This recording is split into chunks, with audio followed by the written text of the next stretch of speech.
Yes. Clear intention.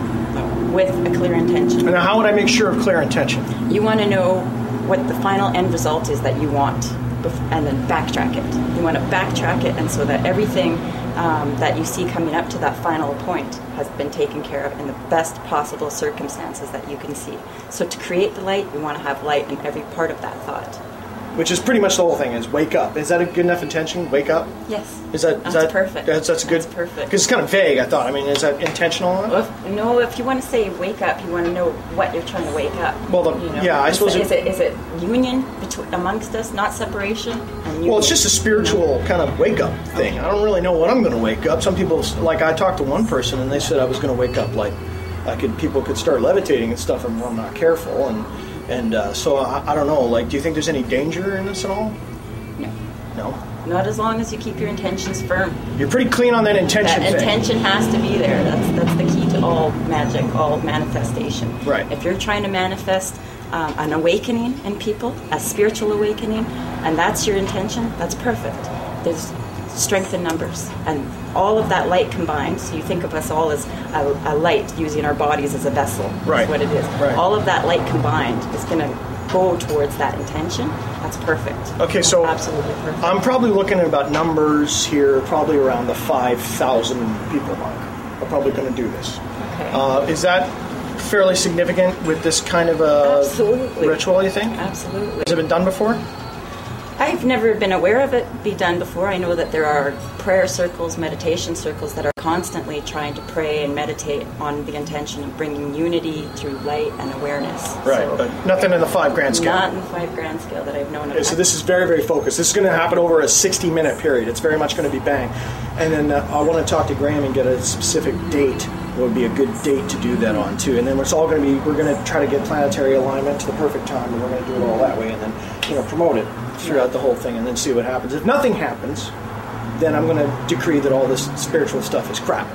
And that's it. Yeah, pretty much. You got one chance here. And if that doesn't work, then I guess we'll probably hunt supernatural creatures all over the earth and sell the remains on eBay. That's pretty much the plan. Yeah. All right. Well, thank you very much, Jolene. Thank you. Okay. And if people want to get in touch with you, or do you have a website or anything like that? Or No, just at the Phoenix Bookstore. Phoenix Bookstore? Surrey. Well, everybody knows Phoenix. It's been on the show. Graham, thanks so much. Thank you. Okay.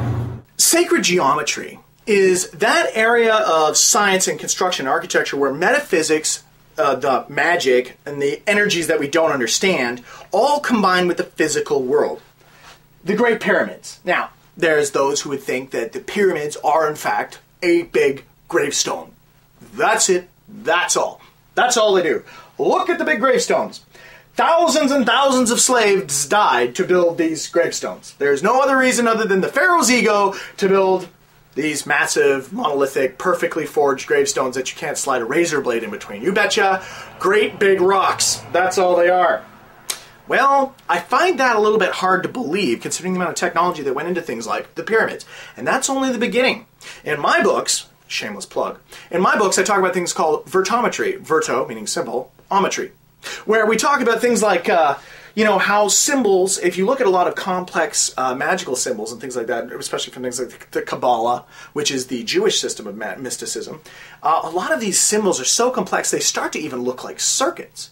And there's those who would think that the whole way the lines intersect and everything, those angles actually, and to some level, work like some kind of weird cosmic antenna that we don't understand, and it draws in power. Much like, say, an RFID tag. Although the RFID tag has no power, it picks up on a frequency and resonates, and therefore can transmit a code or an image or something like that. That's about the best idea I can come with for what sacred geometry is. Now, a lot of people have done a lot of experiments with things like pyramids, where they can actually grow plants, ripen fruit, sharpen razor blades, fly, things like this, all involving pyramids.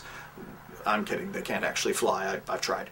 But the problem is that with pyramids, there is so much convincing data that you can't just sweep it under the rug, and none of the scientists are really talking about it. So pyramids, although it doesn't really seem to have a good or evil connotation, it does seem that it'd be somehow, in some things regarding sacred geometry, they seem to have an energy about them that we don't really understand, much like rocks and crystals and things of that nature.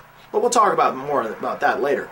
So you've got this energy generation through sacred geometry, and again, you'll find all sorts of people in in astrology. You'll find all sorts of people in necromancy, all using symbols and sacred geometry. That's the base of it. It's yet another tool in the toolbox. So here's the plan. What we're going to do in a nutshell is we're getting all the wogs, okay, to get themselves a bed sheet of some type. They're going to draw a circle on the bed sheet with a substance, probably paint, spray paint, something like that. Then they're going to get themselves a quartz crystal. They're going to get inside the circle. Then I've got an audio tape that I've modified on computer with some MK Ultra frequencies I picked up in a book that I didn't, well, a book I bought here actually, but I don't want to give the book out because it's a little freaky. So, the whole point is that we're going to broadcast at a certain time, a certain frequency, this whole program after people have opened their minds with any means they see fit. If they want to use, pharmaceuticals or meditation or whatever, they open their minds up, sit inside the circle, lock onto the crystal, and at a certain point in time, we will broadcast this MK Ultra broadcast that will crack open everyone's heads and open themselves up to awakening. That's the whole point, is awakening. We don't know what we're going to awaken, we don't know how it's going to awaken, we don't know how it's going to affect them, but they're going to wake up. That's the plan. And we're looking at about the numbers of about 5,000 people are going to do this at the same minute of time, over a period of about... With no real direction other than to wake up. Then to empower yourself, yeah. To empower yourself. Yeah, the whole, some people could float, it's all focusing. So we're taking 5,000 people, putting the energy in a ball, and then forcing it back on ourselves. That's sort of the idea here.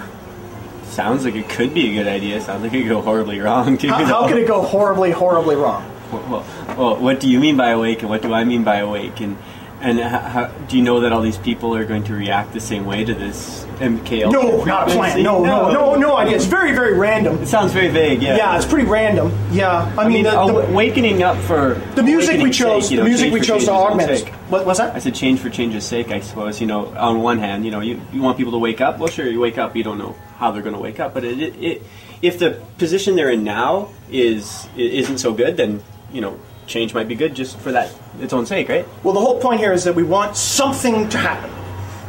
If something happens, it's been a success. Okay.